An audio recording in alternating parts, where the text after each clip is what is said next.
Hello guys, তো কেমন আছো তোমরা? তোমরা খুব ভালো আছো। তো দেখো, এখন আমি বানাচ্ছি ডোরা কেক। তো এই যে দেখো,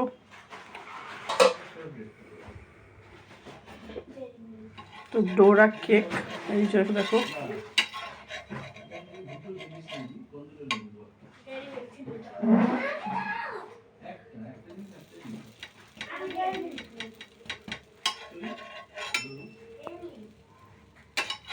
তো এই যে এটা হয়ে গেল। তো তোমাদেরকে একটা বানিয়ে দেখাই।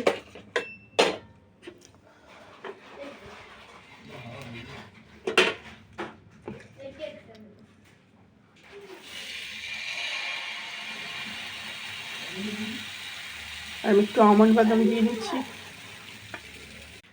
তো দেখো, একটু ঢাকা দিয়ে দেবো। তো এই দেখো, দারুণ সুন্দরভাবে হয়ে গেছে। তো এটা আমি তুলে ফেলবো।